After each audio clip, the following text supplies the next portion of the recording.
Hi every one, നിങ്ങളേവരും വളരെ പ്രതീക്ഷയോടുകൂടി കാത്തിരിക്കുന്ന ആ ഒരു എക്സാം അടുത്തെത്തിക്കഴിഞ്ഞു.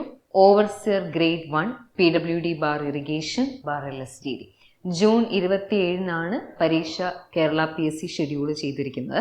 അപ്പോൾ ഈ എക്സാമിന് വാട്ടർ റിസോഴ്സ് എഞ്ചിനീയറിംഗിൽ നിന്നും ഇമ്പോർട്ടൻ്റ് ആയിട്ടുള്ള ടോപ്പിക്സ് എന്തൊക്കെയാണ്, സിലബസിൽ എന്തൊക്കെയാണ് ഇൻക്ലൂഡ് ചെയ്തിരിക്കുന്നത്, വെയിറ്റേജ് എത്രയാണ് തുടങ്ങിയ കാര്യങ്ങളാണ് ഇന്ന് ഞാൻ ഈ വീഡിയോയിലൂടെ ഡിസ്കസ് ചെയ്യും. അപ്പോൾ ഏവർക്കും സ്വാഗതം. നമുക്ക് വീഡിയോയിലേക്ക് കിടക്കാം. ഈ സബ്ജക്റ്റിന് കൊടുത്തിരിക്കുന്ന വെയിറ്റേജ് എന്ന് പറയുന്നത് 10 മാർക്കാണ്. വാട്ടർ റിസോഴ്സ് എഞ്ചിനീയറിംഗ് എന്ന് പറയുമ്പോൾ 2 സബ്ജക്ട്സ് ആണ് അതിനകത്ത് ഉൾപ്പെടുന്നത്, ഇറിഗേഷനും ഹൈഡ്രോളജി. അപ്പോൾ ഈ രണ്ടിടത്തും സിലബസിൽ വന്നിട്ടുള്ള പ്രധാനപ്പെട്ട ടോപ്പിക്സും കാര്യങ്ങളും എന്തൊക്കെയാണെന്ന് നമുക്ക് നോക്കാം. സോ ആദ്യം നമുക്ക് ഇറിഗേഷൻ തന്നെ ഡിസ്കസ് ചെയ്യാം. ഇപ്പോൾ ഇറിഗേഷൻ എഞ്ചിനീയറിംഗിൽ സാധാരണ ഓവർസിയർ എക്സാംസിന് ഗ്രേഡ് 1, ഗ്രേഡ് 2, ഗ്രേഡ് 3 സിലബസിൽ ഉൾപ്പെടുന്ന ടോപ്പിക്സുകൾ തന്നെയാണ് ഈ പ്രാവശ്യവും വന്നിട്ടുള്ളത്. വെയിറ്റേജ് 10 മാർക്കായി എന്നുള്ളൊരു വ്യത്യാസം മാത്രമേ ഉള്ളൂ. അപ്പോൾ നമുക്ക് പ്രധാനപ്പെട്ട ടോപ്പിക്സിലേക്ക് കടക്കാം. ഇൻട്രൊഡക്ഷനിൽ ഉൾപ്പെടുന്ന എല്ലാ ടോപ്പിക്സും തന്നെ ഇപ്രാവശ്യവും ഉൾപ്പെടുത്തിയിട്ടുണ്ട്. അതായത് നമ്മൾ നോക്കുകയാണെങ്കിൽ നെസസിറ്റി ഓഫ് ഇറിഗേഷൻ, എന്തിന് നമ്മൾ ഇറിഗേഷൻ അഥവാ ജലസേചനം ചെയ്യണം, അതുകൊണ്ടുള്ള ഗുണങ്ങളും ദോഷങ്ങളും എന്തൊക്കെയാണ്, അഡ്വാൻറ്റേജസ് ആൻഡ് ഡിസഡ്വാൻറ്റേജസ്, പ്രധാനപ്പെട്ട ഘടകമായ ടൈപ്സ് ഓഫ് ഇറിഗേഷനും മെത്തേഡ്സ് ഓഫ് ഇറിഗേഷനും കൃത്യമായിട്ട് സിലബസിൽ പറയുന്നു. എന്താണ് ടൈപ്സ്, എന്താണ് മെത്തേഡ്സ് എന്നുള്ളത് നിങ്ങൾക്കൊരു ഐഡിയ കാണും. പെരിനിയൽ ഇറിഗേഷൻ, ഇനണ്ടേഷൻ ഇറിഗേഷൻ, സിലബസിൽ അത് എടുത്ത് പറയുന്നുണ്ട്. മെത്തേഡ്സ് ഓഫ് ഇറിഗേഷനിലാണ് sprinkler, drip, flood irrigation, contour farming തുടങ്ങിയവയൊക്കെ വരുന്നത്. അപ്പം ഇതിൽ നിന്നുള്ള ചോദ്യങ്ങളും ഉൾപ്പെട്ടിട്ടുണ്ട്, അല്ലെങ്കിൽ ടോപ്പിക്സിൽ അത് ഉൾപ്പെടുത്തിയിട്ടുണ്ട്. അപ്പം ഇത് പ്രധാനമായിട്ട് നോക്കണം. നമ്മൾ ഫസ്റ്റ് ക്ലാസ്സിലൊക്കെ തന്നെ ഡിസ്കസ് ചെയ്യുന്ന ഒരു ടോപ്പിക്ക് കൂടിയാണ്. അടുത്തതായിട്ട് സ്ഥിരമായിട്ട് ഓവർസിയർ എക്സാംസിന് ചോദിച്ചു വരുന്ന അല്ലെങ്കിൽ നമ്മൾ കണ്ടുവരുന്ന ടോപ്പിക്സ് ആണ്. ഓവർസിയർ ഗ്രേഡ് 3, ഗ്രേഡ് 2, ഗ്രേഡ് 1 നോക്കിക്കഴിഞ്ഞാൽ പ്രോബ്ലം വരുന്നതും ഈ ടോപ്പിക്കിൽ നിന്നാണ്. ക്രോപ്സ് ഏതൊക്കെയാണ്, rabi crops, kharif crop, dry crop, wet crop, perennial crop, അതൊക്കെയാണ് ക്രോപ്സിൽ ഉൾപ്പെട്ടിട്ടുള്ളത്. അതുകൂടാതെ crop period, base period, duty, delta, very very important. കാരണം ഇതിൽ നിന്നുള്ള ക്വസ്റ്റ്യൻസ് ഒട്ടുമിക്ക ഓവർസിയർ ക്വസ്റ്റ്യൻ പേപ്പറിൽ നിങ്ങൾക്ക് കാണാൻ പറ്റും. അതിൽ എന്തൊക്കെ പഠിക്കണം എന്ന് ചോദിച്ചാൽ ഡ്യൂട്ടി എന്താണ്, ഡെൽറ്റ എന്താണ്, ഇവർ തമ്മിലുള്ള റിലേഷൻ, ഒരു ഫേമസ് ഇക്വേഷൻ ആണ്, നിങ്ങൾക്ക് എല്ലാവർക്കും അറിയാം. Delta is equal to 8.64 B/D. അപ്പോൾ ഈ ഇക്വേഷൻ പഠിച്ചിരിക്കണം. ഇതിനെ ബേസ് ചെയ്തിട്ടുള്ള ചെറിയ ചെറിയ പ്രോബ്ലംസ് പലപ്പോഴും ഓവർസിയർ എക്സാമിന് ഈ ചെറിയ ചെറിയ പ്രോബ്ലംസ് വന്നിട്ടുണ്ട്. പിന്നെ റിലേഷൻ പറഞ്ഞു, ഫാക്ടേഴ്സ് അഫക്റ്റിംഗ് ഡ്യൂട്ടി, അത് പുതിയൊരു ടോപ്പിക്കാണ്. ശരിക്കും പറഞ്ഞാൽ ഓരോ ടെമ്പറേച്ചർ അല്ലെങ്കിൽ ക്ലൈമാറ്റിക് ഫാക്ടേഴ്സ്, മഴ, കനാലിൻ്റെ കണ്ടീഷൻ, വെള്ളത്തിൻ്റെ ക്വാളിറ്റി, ഇതൊക്കെ എങ്ങനെയാണ് ഡ്യൂട്ടിയെ ബാധിക്കുക, ഇതെല്ലാം നമ്മൾ ക്ലാസ്സിൽ പറയുന്ന കാര്യങ്ങളാണ്. അപ്പം ഇതും കൂടി നമ്മളൊന്ന് ഓർത്ത് വെച്ചിരിക്കണം. ഏതെങ്കിലും ഒരു ഫാക്ടർ ചോദിച്ചിട്ട് ഡ്യൂട്ടി കൂടുമോ കുറയുമോ, ഇതൊക്കെ ആയിരിക്കും ആ ടോപ്പിക്കിൽ നിന്ന് വരാൻ സാധ്യതയുള്ള ക്വസ്റ്റ്യൻസ്. അപ്പം പ്രതീക്ഷിക്കാവുന്ന അല്ലെങ്കിൽ നമ്മൾ 90% കൂടുതൽ സാധ്യത ഉള്ളത് ഡ്യൂട്ടി ഡെൽറ്റയിൽ നിന്ന് പ്രോബ്ലമോ അല്ലെങ്കിൽ തിയറി ക്വസ്റ്റ്യൻസോ നമുക്ക് പ്രതീക്ഷിക്കാം. കാരണം ഒട്ടുമിക്ക ഓവർസിയർ ക്വസ്റ്റ്യൻ പേപ്പറിൽ അത് ഉൾപ്പെട്ടിട്ടുണ്ട്. പിന്നെ പാലിയോ, കോർ വാട്ടറിങ്, നമ്മൾ മിക്കവാറും ഉള്ള എല്ലാ പരീക്ഷകൾക്ക് റിപ്പീറ്റഡ്ലി കാണുന്ന വേറൊരു ക്വസ്റ്റ്യൻ ആണ് ഈ പാലിയോ ഇറിഗേഷനും കോർ വാട്ടറിങ്. അപ്പോൾ ഇതും നിങ്ങൾ എന്തായാലും നോക്കിയിരിക്കണം. എളുപ്പമുള്ള കാര്യങ്ങളാണ്, ഒരു പ്രാവശ്യം വായിച്ചാൽ നമുക്ക് കിട്ടുന്നതാണ്. അതുകൂടാതെ ഒരു കാര്യം കൂടി, ഇപ്പോൾ ഈ ഡ്യൂട്ടി ഡെൽറ്റയിൽ ഡ്യൂട്ടിയുടെ യൂണിറ്റ് ഒക്കെ പല പ്രാവശ്യം ചോദിച്ചിട്ടുണ്ട്. അപ്പം അത് 2024 പരീക്ഷകളിലും ഒക്കെ വന്നൊരു ക്വസ്റ്റ്യൻ ആണ്. ഹെക്ടേഴ്സ് പെർ ക്യൂബിക് ആണ് ഡ്യൂട്ടിയുടെ യൂണിറ്റ്. ഡെൽറ്റ എന്ന് പറയുമ്പോൾ മീറ്റർ അല്ലെങ്കിൽ സെന്റിമീറ്റർ ആണ്. അപ്പോൾ ഈ യൂണിറ്റ്സ് വളരെ വളരെ ഇമ്പോർട്ടൻ്റ് ആണ്. ഇതുമായിട്ട് റിലേറ്റ് ചെയ്ത ഏക്കർ, ഹെക്ടർ, പിന്നെ ആറ്, സെന്റ്, ഇതിൻ്റെ എല്ലാം നമ്മൾ കുറേ യൂണിറ്റ്സ് പഠിക്കുന്നുണ്ട്. ഈ യൂണിറ്റ്സ് എല്ലാം തന്നെ കൃത്യമായിട്ട് നോക്കിയിട്ട് പോവാം. ഇനി അടുത്തതിലോട്ട് വരികയാണെങ്കിൽ gross command area, culturable command area, ഇവിടെ നിന്നുമൊക്കെ നമുക്ക് ചോദ്യങ്ങൾ കിട്ടാറുണ്ട്. 2023-24 അത്യാവശ്യം നല്ല സ്റ്റാൻഡേർഡ് ക്വസ്റ്റ്യൻസ് വന്ന ഒരു ടോപ്പിക്ക് കൂടിയാണ്. ഇന്റൻസിറ്റി ഓഫ് ഇറിഗേഷൻ ഒരുപാട് പ്രാവശ്യം റിപ്പീറ്റ് ചെയ്ത് ചോദിച്ചിട്ടുള്ളതാണ്. ഇന്റൻസിറ്റി ഓഫ് ഇറിഗേഷൻ എന്താണ് ഇന്റൻസിറ്റി എന്ന് ചോദിച്ചിട്ടുണ്ട്. അതിനെ ബേസ് ചെയ്തിട്ടുള്ള ചെറിയ പ്രോബ്ലംസ് നമുക്ക് പെട്ടെന്ന് ചെയ്തെടുക്കാൻ പറ്റുന്നതാണ്. അപ്പം ഇതെല്ലാം തന്നെ റിപ്പീറ്റഡ്ലി ചോദിക്കുന്ന ക്വസ്റ്റ്യൻസ് ആണ്. ഇനി outlet factor, time factor, capacity factor, design discharge, ഇതും ഓവർസിയർ പരീക്ഷകൾക്കെല്ലാം പലപ്പോഴായിട്ട് ചോദിക്കുന്നതാണ്. ടൈം ഫാക്ടർ ഒക്കെ 2-3 പ്രാവശ്യം ചോദിച്ചിട്ടുണ്ട്. കപ്പാസിറ്റി ഫാക്ടർ 2023 ചോദിച്ചിട്ടുണ്ട്. അപ്പൊ ഇതൊന്നും നമുക്ക് ഒഴിവാക്കാൻ പറ്റില്ല, കാരണം 10 മാർക്കിനാണ് നമുക്ക് വെയിറ്റേജ് വരുന്നത്. ഈ 10 മാർക്ക് എന്ന് പറയുമ്പോൾ ഓരോ ടോപ്പിക്കിൽ നിന്ന് ഓരോ ചോദ്യം ചോദിക്കാൻ അവർക്ക് തീർച്ചയായിട്ടും സാധിക്കും. അപ്പൊ അതുകൊണ്ട് ഇതെല്ലാം നമ്മൾ കവർ ചെയ്ത് പോകണം, ഒന്നും സ്കിപ്പ് ചെയ്യാൻ പാടില്ല. ഇറിഗേഷൻ എഫിഷ്യൻസീസ്, ഇവിടെ നിന്നും ക്വസ്റ്റ്യൻസ് വരാറുണ്ട്. ഏതൊക്കെ എഫിഷ്യൻസി പഠിക്കണം എന്ന് വെച്ചാൽ വളരെ അത്യാവശ്യമായിട്ട് അറിഞ്ഞിരിക്കേണ്ടത് conveyance efficiency, application efficiency, storage efficiency, ഇത് 3 എങ്കിലും നമ്മൾ മിനിമം അറിഞ്ഞിരിക്കണം. ബാക്കി 2 എഫിഷ്യൻസീസ് കൂടെ ഉണ്ട്, water use efficiency, distribution efficiency. ഇതും കൂടെ അറിഞ്ഞിരുന്നാൽ അത്രയും നല്ലതാണ്. അപ്പൊ ഇതും നമുക്ക് സ്കിപ്പ് ചെയ്യാൻ പാടില്ല. ഒരിക്കൽ വായിച്ചു കഴിഞ്ഞാൽ നമുക്ക് ഒന്ന് മനസ്സിൽ നിൽക്കുന്ന കാര്യങ്ങളേ ഉള്ളൂ.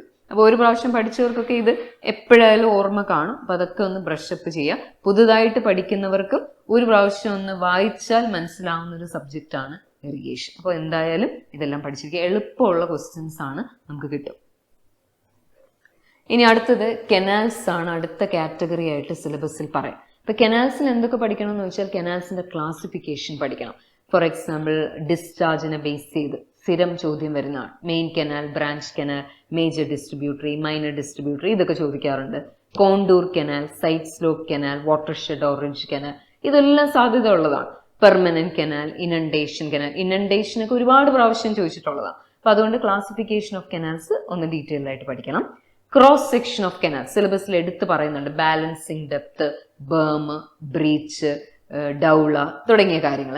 കെനാൽ ഫോൾസ് അഥവാ കെനാൽ ഡ്രോപ്പ്, കെനാൽ ലൈനിങ് ചെയ്യുന്നതിന്റെ അഡ്വാൻറ്റേജ്, ഡിസഡ്വാൻറ്റേജ്, സാധ്യത കൂടുതൽ കെനാൽ ലൈനിങ്ങിന്റെ അഡ്വാൻറ്റേജും ഡിസഡ്വാൻറ്റേജും ചോദിക്കാൻ ചാൻസ് ഉണ്ട്. അതിന്റെ മെറ്റീരിയൽസും പഠിച്ചിരിക്കുന്നത് നല്ലതാണ്. അഡ്വാൻറ്റേജ് ഡിസഡ്വാൻറ്റേജ് ആണ് കൂടുതൽ സാധ്യത, എന്നാലും എന്തൊക്കെ മെറ്റീരിയൽ ഉപയോഗിച്ച് ലൈൻ ചെയ്യാം എന്നുകൂടി നോക്കിയിരിക്കാം.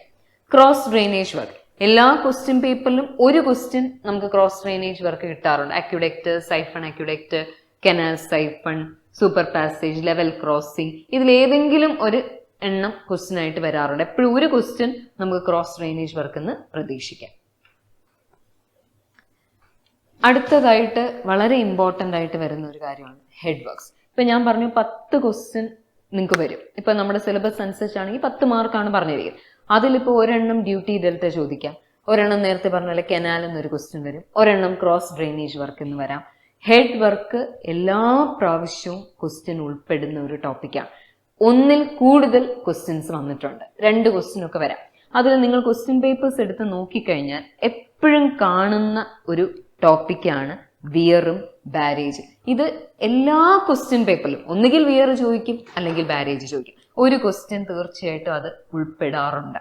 അതുകൂടാതെ കമ്പോണൻസും ചോദിക്കും. അപ്പൊ ഈ കമ്പോണൻസിൽ എന്താണ് വരുന്നതെന്ന് വെച്ചാൽ silt excluder, silt ejector, divide wall, fish ladder തുടങ്ങി കുറേ കമ്പോണൻസ് ഉണ്ട്. അണ്ടർസ് ലൂയിസ്, ഇതെല്ലാം മാറി മാറി ചോദിക്കുന്നത് കാണാം. അതായത് ഈ ഒരു ടോപ്പിക്കിൽ നിന്ന് 2 ക്വസ്റ്റ്യൻസ് കിട്ടാനുള്ള സാധ്യത ഉണ്ട്, കൂടുതലാണ്. ഇപ്പൊ കിട്ടുമെന്ന് ഉറപ്പിച്ച് പറഞ്ഞാൽ എന്തായാലും ഒരു ക്വസ്റ്റ്യൻ നമുക്ക് എന്തായാലും ഡൈവേർഷൻ ഹെഡ് വർക്കിൽ ഉണ്ടാവും. 2 ക്വസ്റ്റ്യൻസ് പൊതുവെ കാണാറുണ്ട്. അതുകൊണ്ട് ഈ 2 കാര്യങ്ങളും വിട്ടുപോകരുത്. വിയറിനെ കുറിച്ചുള്ള എല്ലാ ഫീച്ചേഴ്സും പഠിക്കണം, ബാരേജിനെ കുറിച്ച് പഠിക്കണം, കമ്പോണൻസിനെ കുറിച്ചും ഡീറ്റെയിൽ ആയിട്ട് നോക്കാം.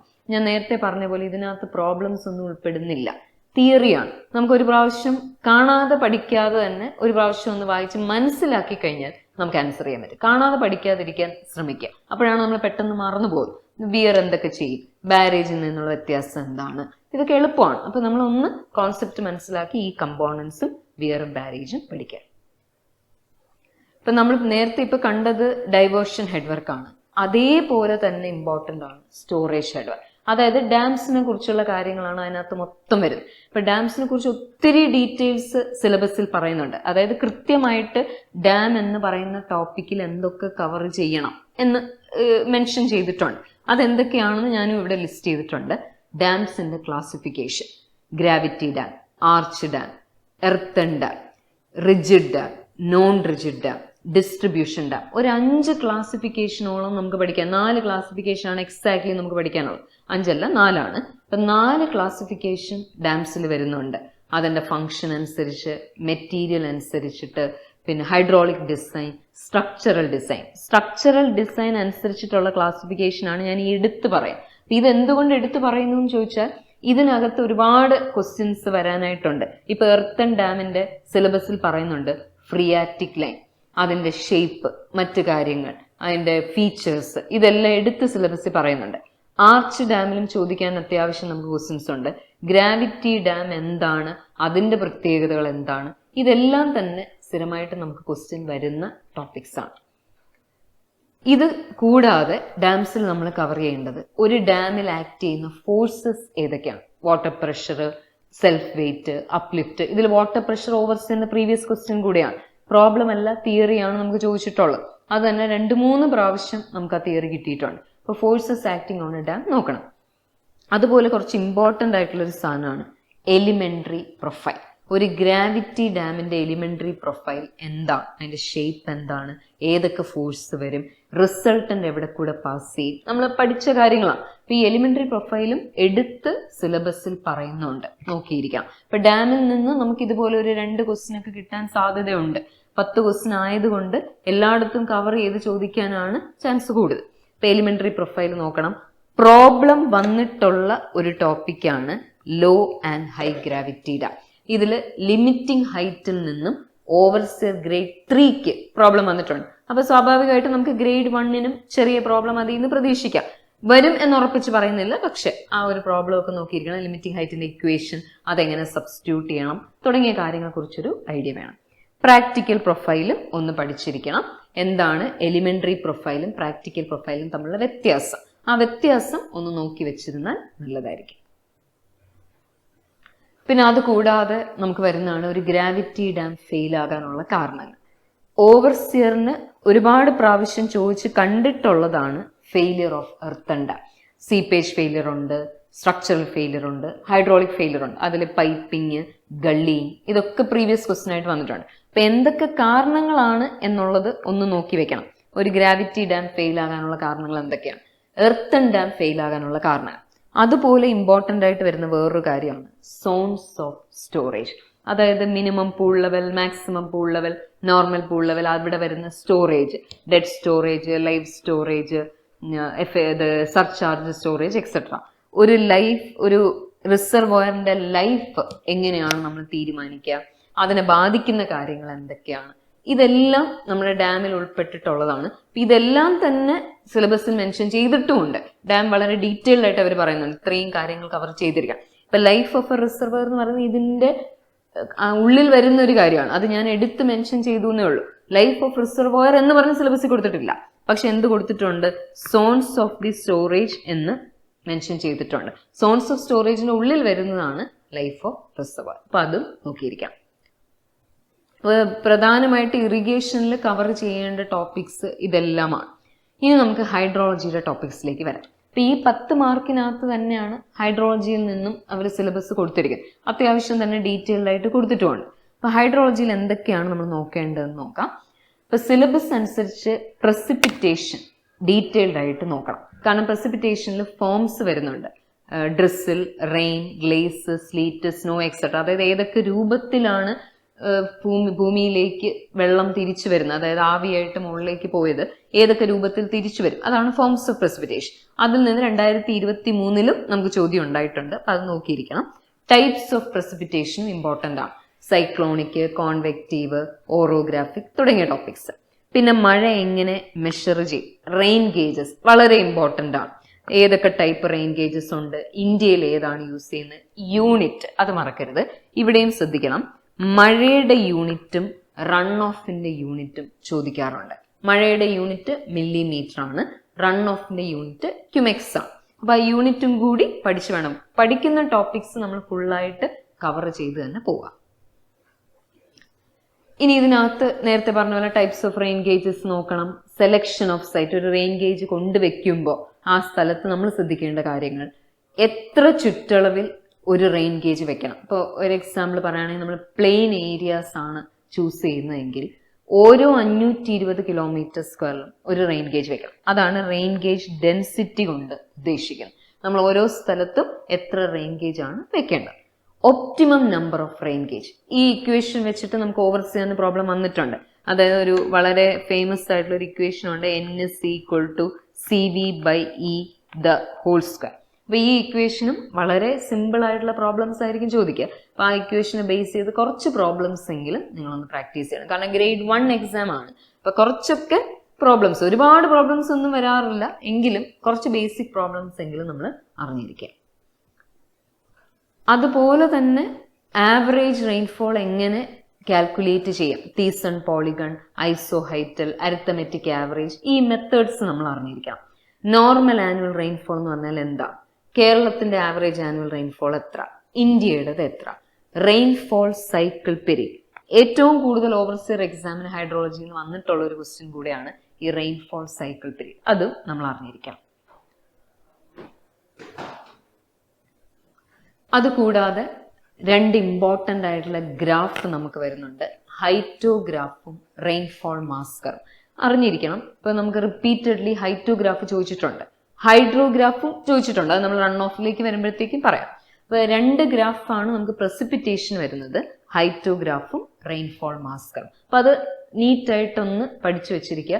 ഗ്രാഫിന്റെ ഷേപ്പ് എന്താണ്, ആക്സിസിൽ എന്താണ്, അതിന്റെ ഏരിയോ സ്ലോപ്പോ എടുത്തു കഴിഞ്ഞാൽ എന്ത് കിട്ടും. ബേസിക് ആയിട്ട് ഈ 3 കാര്യങ്ങളാണ് നമുക്ക് വേണ്ടത്. അപ്പൊ ഇത് രണ്ടും ഈ ഗ്രാഫിനെ കുറിച്ച് ഒരു ഐഡിയ ഉണ്ട്. ഈ 2 ഗ്രാഫിന്റെയും ഡീറ്റെയിൽസ് നോക്കി വെച്ചേക്കാം. അടുത്തതായിട്ട് സിലബസിൽ എടുത്ത് പറയുന്നത് റൺ ഓഫാണ്.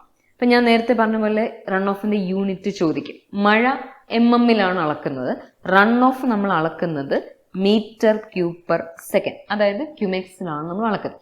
ഏതൊക്കെ ടൈപ്പ് റൺ ഓഫ് ഉണ്ട്, റൺ ഓഫ് കോഎഫിഷ്യന്റ് അതും ഇമ്പോർട്ടൻ്റ് ആണ്.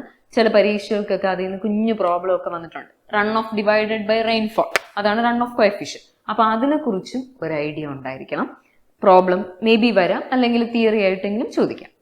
പിന്നെ ഏറ്റവും കൂടുതൽ ഇമ്പോർട്ടൻ്റ് ആയിട്ട് വരുന്ന ഒരു സാധനമാണ് ഹൈഡ്രോഗ്രാഫ് എന്നാണ്. ഹൈഡ്രോഗ്രാഫിന്റെ നേരത്തെ പറഞ്ഞ പോലെ ഫീച്ചേഴ്സ് നമ്മൾ അറിയണം, ആക്സിസിൽ എന്ത് വരും, അതിന്റെ ഓരോ പാർട്സ് എന്താണ്, ഹൈഡ്രോഗ്രാഫിനെ ബാധിക്കുന്ന ഫാക്ടേഴ്സ് ഏതൊക്കെയാണ്, ടൈം ഓഫ് കോൺസെൻട്രേഷൻ എന്താണ്. അപ്പൊ ഇതെല്ലാം നമുക്ക് ഓവർസിയർ ലെവലിലൊക്കെ ചോദിക്കുന്ന കാര്യങ്ങളാണ്. ഫാക്ടേഴ്സ് എഫക്റ്റിംഗ് ഹൈഡ്രോഗ്രാഫിൽ നമ്മുടെ fan shaped catchment, fern shaped catchment, ഇതൊക്കെ ക്വസ്റ്റ്യൻ വന്നിട്ടുള്ളതാണ്. അപ്പൊ ഹൈഡ്രോഗ്രാഫ്, ഹൈറ്റോഗ്രാഫ്, റെയിൻഫോൾ മാസ്കർ, ഈ 3 ഗ്രാഫ് നല്ല ക്ലിയർ ആയിട്ട് നിങ്ങൾ അറിഞ്ഞിരിക്കണം. അതിലുള്ള എല്ലാ ഫീച്ചേഴ്സും കവർ ചെയ്ത് പഠിക്കാം. ഇനി അതല്ലാതെ നമുക്ക് റൺ ഓഫിൽ അറിഞ്ഞിരിക്കേണ്ടത് 2 ഇമ്പോർട്ടൻറ്റ് ഹൈഡ്രോഗ്രാഫ്സ് ഉണ്ട്. ഇത് 2 എണ്ണം നിങ്ങൾ എന്തായാലും അറിഞ്ഞിരിക്കണം. ഡയറക്റ്റ് റൺ ഓഫ് ഹൈഡ്രോഗ്രാഫും യൂണിറ്റ് ഹൈഡ്രോഗ്രാഫും. സിലബസിൽ എടുത്ത് പറയുന്നില്ല, പക്ഷെ കഴിഞ്ഞ പരീക്ഷകൾ നോക്കിക്കഴിഞ്ഞാൽ നിങ്ങൾക്കറിയാം grade 3 വരെ നമുക്ക് ചോദിക്കുന്നുണ്ട്. യൂണിറ്റ് ഹൈഡ്രോഗ്രാഫിന്റെ റൺ ഓഫ് വാല്യൂ എത്രയാണ്? 1 സെന്റിമീറ്റർ ആണ് ഒരു യൂണിറ്റ് ഹൈഡ്രോഗ്രാഫിന്റെ റൺ ഓഫ് ഡെപ്ത് എന്ന് പറയും. അപ്പൊ അതെങ്കിലും നമ്മൾ അറിഞ്ഞിരിക്കണം. ഈ 2 ഹൈഡ്രോഗ്രാഫിന്റെ പ്രത്യേകതകളും അതിൽ ഇമ്പോർട്ടൻ്റ് ആയിട്ട് വരുന്ന പോയിന്റ്സ് പഠിച്ചിരിക്കാം. ഓക്കെ, അത് കഴിഞ്ഞാൽ റൺ ഓഫിനകത്ത് തന്നെ ഉൾപ്പെട്ടിട്ടുള്ള ഒരു കാര്യമാണ് സ്ട്രീം ഗേജിങ് ടെക്നിക്സ് എന്ന് പറഞ്ഞാൽ. അതായത് റിവറിൽ ഡിസ്ചാർജ് എങ്ങനെ മെഷർ ചെയ്യാൻ ഒരുപാട് വഴികളുണ്ട്. അതിൽ പ്രധാനപ്പെട്ട ഒന്നാണ് കറണ്ട് മീറ്റർ. അതുകൊണ്ടാണ് ഞാനത് എടുത്തു പറഞ്ഞത്. അപ്പൊ ആ മെത്തേഡ്സ് എല്ലാം അറിഞ്ഞിരിക്കാം. അതുകൂടാതെ ഒരു ക്യാച്ച്മെന്റിന്റെ മാക്സിമം ഡിസ്ചാർജ് അഥവാ പീക്ക് ഡിസ്ചാർജ് എങ്ങനെ കണ്ടുപിടിക്കാം.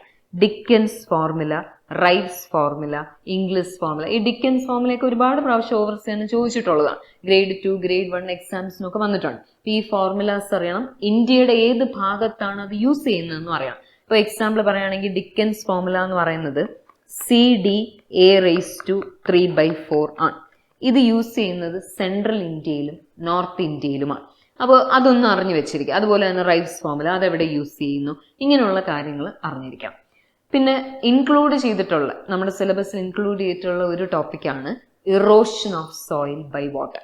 ഏതൊക്കെ ടൈപ്പ് ഓഫ് ഇറോഷൻ ഉണ്ട്, അതൊരു ജനറൽ ടോപ്പിക്ക് പോലും നമുക്ക് പറയാം. ഇപ്പൊ ഏതൊക്കെ ടൈപ്പ് ഉണ്ട്, ഇപ്പോൾ സീഷോർ ഇറോഷൻ ഉണ്ട്, റിവർ ബാങ്ക് ഇറോഷൻ ഉണ്ട്, ഗള്ളി ഇറോഷൻ ഉണ്ട്, ടണൽ ഇറോഷൻ ഉണ്ട്, ഷീറ്റ് ഇറോഷൻ ഉണ്ട്, ഇങ്ങനെയുള്ള കുറച്ച് കാര്യങ്ങളാണ്. അപ്പൊ അതും കൂടി ഒന്ന് കവർ ചെയ്ത് പോവാം. ഇനി നമുക്ക് സിലബസിൽ പറഞ്ഞിട്ടില്ല എങ്കിലും നിങ്ങൾ ഒന്ന് ശ്രദ്ധിക്കേണ്ട ടോപ്പിക്സും കൂടെ ഞാൻ പറയാം.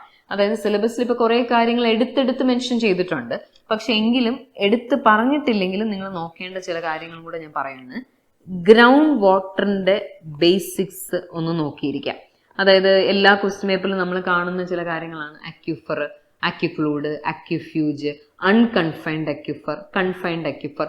ഇപ്പം ഈ ഒരു ബേസിക്സ് എങ്കിലും നിങ്ങൾ ഗ്രൗണ്ട് വാട്ടർ എന്ന് പറയുന്ന ടോപ്പിക്കിൽ നോക്കിയിരിക്കണം. കാരണം എല്ലാ ഓവർസിയർ പരീക്ഷകൾക്ക് നമ്മളിത് ഫ്രീക്വൻ്റ് ആയിട്ടൊക്കെ കാണുന്നതാണ്. സിലബസിൽ ഇത് എടുത്തു പറഞ്ഞിട്ടില്ല, പക്ഷെ ഒന്ന് നോക്കിയിരിക്കുക. കാരണം പെർക്കുലേഷൻ എന്നൊരു വാക്ക് സിലബസിലുണ്ട്. പെർക്കുലേഷൻ വഴി ഉണ്ടാകുന്ന വാട്ടറാണ് ഗ്രൗണ്ട് വാട്ടർ. അതുകൊണ്ട് ഇത് നോക്കിയിരുന്നാൽ നല്ലതാണ്.